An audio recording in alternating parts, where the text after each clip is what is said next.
Hello students and welcome back to my commerce tutorial. आज हम लोग माइनर एज अ पार्टनर के बारे में इन डिटेल पढ़ेंगे। चलिए स्टार्ट करते हैं। Who are minor? माइनर कौन होते हैं?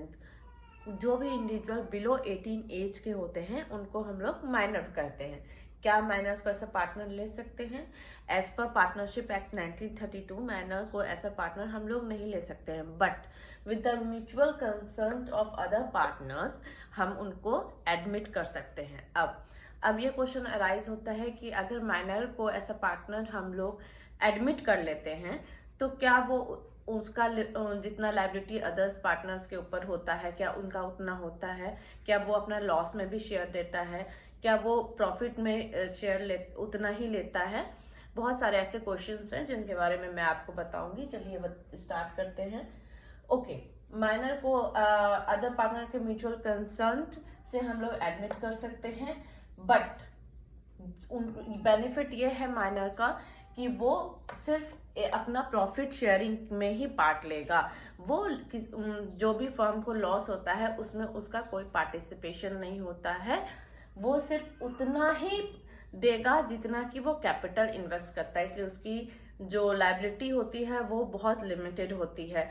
For example suppose ABC firm है, एबीसी पार्टनरशिप फर्म है जिसमें XYZ जो है वो मेजर पार्टनर्स है। ओके, और उन्होंने पी को ऐसा माइनर पार्टनर एडमिट किया है।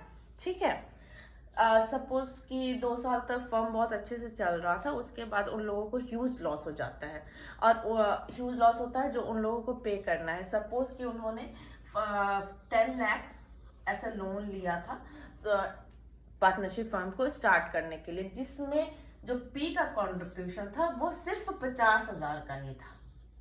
ओके, पी का जो माइनर जो पार्टनर था उसका कंट्रीब्यूशन ओनली 50,000 था और उन लोगों को 10 लाख रुपीस लोन उन लोगों ने लिया था, जिसमें उन लोगों को प्रॉफिट फर्म में सिर्फ 3 लाख का हुआ है। ठीक है, तो इसका मतलब है उन लोगों को बाकी जितना भी पैसा बचा तो वो उन लोगों को पे करना है, बाकी 7 लाख उन लोगों को पे करना है, ड्यू है उन लोगों का। तो इस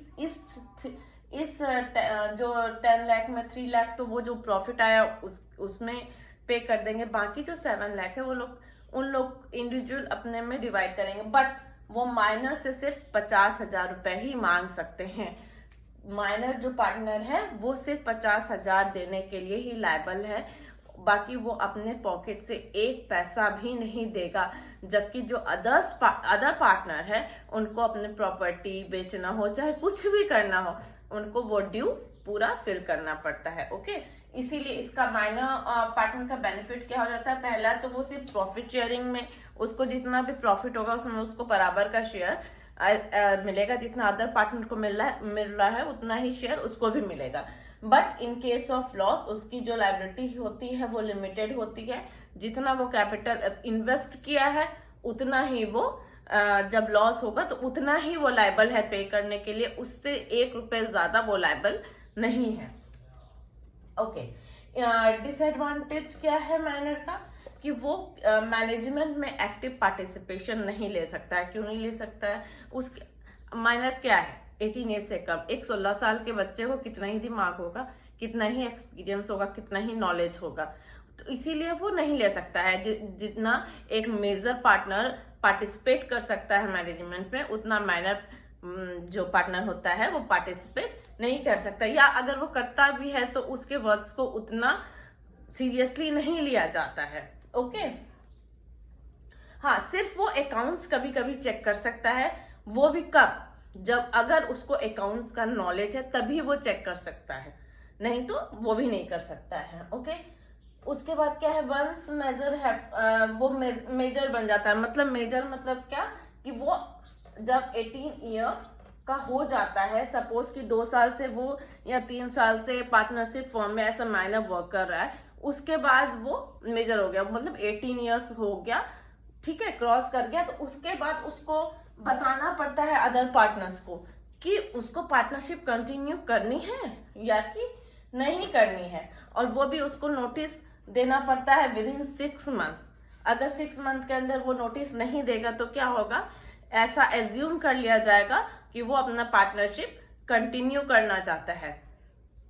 और एक बार अगर ये मान लिया जाएगा कि वो कंटिन्यू करना चाहता है तो जितनी भी लायबिलिटी एक मेजर पार्टनर की होती है वो सारी उसकी हो जाएगी, चाहे वो प्रॉफिट में हो, चाहे लॉस में हो, चाहे कैपिटल इन्वेस्टमेंट में हो, किसी में भी हो, उसको मेजर मान लिया जाएगा और सारी सब कुछ जितना भी रूल एंड रेगुलेशन एक मेजर पार्टनर का होता है उसको भी करना पड़ेगा। बट अगर वो डिसकंटिन्यू चाहता है तो उसके बाद तो बात ही खत्म।